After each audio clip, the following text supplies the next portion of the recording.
بسم الله الرحمن الرحيم إن عدة الشهور عند الله 12 شهرا في كتاب الله يوم خلق السماوات والأرض منها 4 حرم صدق الله العظيم. بدې آیات کریمه کې رب ذوالجلال فرمایي د کمې ورځې نه چې ځمکه او اسمانونه پیدا شوي دي د هغې ورځې نه د الله په کتاب کې د میاشتو تعداد 12 دی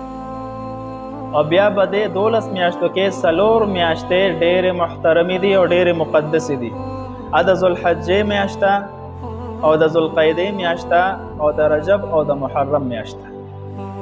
نن د محرم 9 تاریخ دی، سبا د هفتې په ورځ 10 محرم دی چې دې ته په احادیثو مبارکو کې عاشوره ویل کېږي. الله جل شانو په خپل فضل سره دې ورځې ته ډېر خصوصیت ورکړی دی. په ابتدا د اسلام کې د عاشورې روژه نیول دا په مسلمانانو باندې فرض و. بیا چې کله د رمضان د روژو فرضیت رالو نو د عاشورې فرضیت منسوخ شو، سنتیت او استحبابیت باقی پاتې شو. د بخاری شریف د دې روایت نه معلومیږي ان قریشا كانت تصوم یوم عاشوراء فی الجاهلیه. د جاهلیت په دور کې با قریشو د عاشورې یعنی د 10 محرم روژه نیوله. ثم امر رسول الله صلی الله علیه وسلم بصيامه. بیا رسول الله صلی الله علیه وسلم د عاشورې د روژې نیولو حکم فرمایلو په مسلمانانو فرض شو حتی فرض رمضان، تر دې چې د رمضان فرضیت رالو او د عاشورې فرضیت منسوخ شو. فقال رسول الله صلی الله علیه وسلم من شاء فليصمه ومن شاء افطر. و د چا خوښه وي د عاشورې روژه دې ونیسي، و د چا خوښه وي روژه دې نه نیسي، افطار دې وکړي. علامه بدرالدین عینی رحمه الله فرمایي د دې جملې نه معلومیږي چې د عاشورې روژې فرضیت منسوخ شو او استحبابیت باقی پاتې شو. بهر حال د عاشورې روژه نیول ډېره د فضیلتونو حامل ده. نبی کریم صلی الله علیه وسلم فرمایي زما د خپل رب د رحمت نه امید دی، څوک چې د عاشورې روژه ونیسي نو د دې په برکت سره به د تیر شوي کال ټول ګناهونه الله معاف کړي. دا یو روژه به د ټول ګناهونو د تیر شوي د کال نه کفاره وګرځېږي. د عاشورې ورځ ته دا حرمت ولې نصیب شوی دی؟ نو د دې دپاره علما کرام مختلف وجوهات بیانوي. د بعضو خلکو دا خیال دی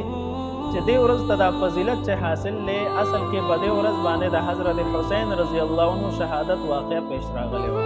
او د حضرت حسین رضی الله عنه د شهادت په وجه د محرم 10 د محرم ته فضیلت حاصل دی. لیکن مفتی تقی عثمانی صاحب حفظه الله فرمایي چې دا خبره صحیح نه ده، ځکه د دې ورځ ته دا فضیلت دا خو د نبی علیه الصلاة والسلام د دور نه حاصل دی، ځکه قرآن کریم کوئی منها 4 حرم او بده کې یو میاشت محرم ده. اور د حضرت حسین رضی الله عنه د شهادت واقع خو د نبی علیه الصلاة والسلام د وفات نه پس شوې ده. نبی علیه الصلاة والسلام یعنی تقریبا 80 کاله پس دا واقعه پیش راغلی ده. نو دغه وجه بیانول صحیح نه دي. البته بعض وجوهات د علماو د خولې نه او په کتابونو کې مذکور دي چې د هغې هم په صحیح روایاتو کې څه اصل نشته. هغه یو وجه دا ده چې کله حضرت آدم علیه السلام دنیا ته راکوشو نو دکه ورځ د عاشورې وه. یو وجه دا بیانوي. دویمه وجه چې کله حضرت نوح علیه السلام چې کومه کشتۍ وه د طوفان نه پس چې په کوه جودي باندې ودرېده نو دغه د ودرېدو ورځ د عاشورې او د 10 محرم ورځ نو ځکه ورته فضیلت حاصل دی. درېیمه وجه چې حضرت ابراهیم علیه السلام کله په اور کې واچولی شو او الله جل شانو په حکم سره دا اور به بالکل یخ شو او ګل ګلزار شو نو دکه ورځ هم د عاشورې وه، دا هم د 10 محرم ورځ وه. او څلورمه وجه علما بیانوي چې د قیامت دا ورځ به هم د عاشورې وي. په کوم ورځ چې د قیامت وقوع کېږي قایم شي دا به هم د عاشورې ورځ وي. بهر حال صحیح روایت کې دا راغلی دی چې حضرت موسی علیه السلام چې کله د فرعون سره مقابله وه، موسی علیه السلام د خپل لښکر سره دریاب خواله لاړو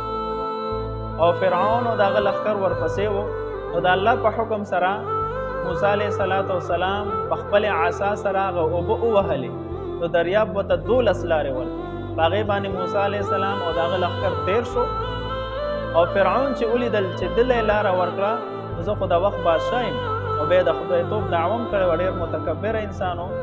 وی ماله به خامخا لار راکوي چې کله دوی بالکل د اوبو میسته شو نو د الله په حکم سره بیا هغه اوبه رالې او غرق یې کړه نو د دې د غرقېدو دا ورځ هم د عاشورې او د 10 محرم ورځ وه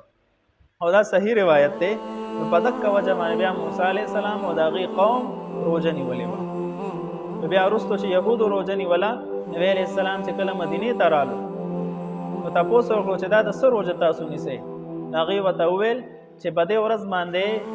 موسی علیه السلام او د هغه قوم د فرعون د ظلم نه نجات موندلی و موږ د هغې په شکریه کې دا روژه نیسو نبی علیه السلام وفرمایل مفهوم داسې دی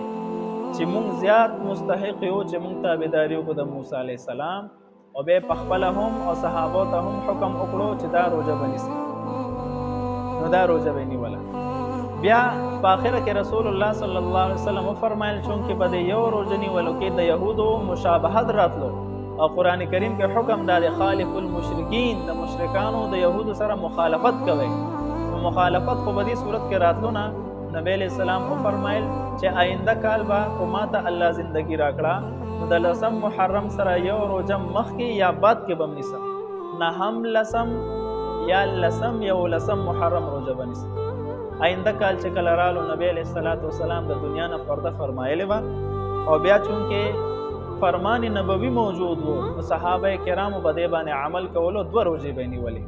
د دې وجې نه نو 2 روژې نیول کامل سنت دی نه هم 10 محرم یا 10 یو 10 محرم نو د دې روایاتو په بنا باندې زموږ فقهاو لیکلي دي که یو انسان صرف اور صرف د عاشورې روژه ونیسي مخکې وروسته ورسره بله روژه ونه نیسي نو دا مکروه تنزیهي دی او خلاف اولا کار دی کامل سنت نه دی البته که یو انسان صرف اور صرف د عاشورې روژه ونیوله اگر چې د سنتیت خلاف دی ولیکن بیا هم الله نه امید دی چې الله به پرې ورته اجر ورکړي خیر الفتاوا او فتاوا تتارخانیه او الفقه الاسلامی و ادلته کې دا عبارت دی و اما صوم یوم عاشوراء فیستحب ان یصوم قبله یوما وبعده یوما د عاشورې د روژې په باره کې مستحب دا دی چې د دې نه یو ورځ مخکې یا یو ورځ بعد کې روژه ونیول شي د دغه احادیثو په رڼا کې زموږ فقهاو دا یو مسله لیکلې ده د عاشورې په ورځ باندې بعض اوقات بعض خلک ډېر عبثیاتو کې مبتلا وي او دا یو وهم خور دی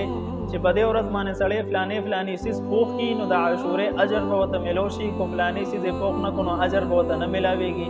دا ټول یاسې عبثیات دي هېڅ اصل نشته د دې خبرو البته یو صحیح روایت دی بعض علماو سند ته ضعیف هم ویلی دي خو چونکې د عمل په میدان کې او د فضایلو په میدان کې دا قابل استدلال دی ذکر کول یې پکار دی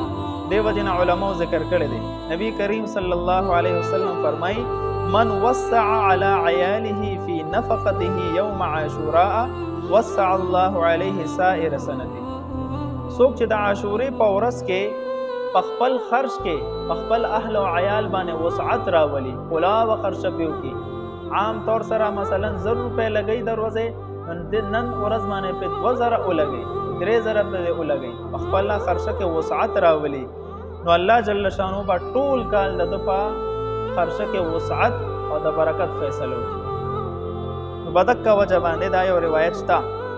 چې په خپل اهل او عیال په خپلو بچو په خپل مور او پلار د کور په افرادو باندې داسې قسم خرچه کې وسعت راوصل دا د خیر سبب دی د دې حدیث یو راوي د سفیان ثوری رحمه الله افرمای چې ما په دې حدیث باندې عمل شروع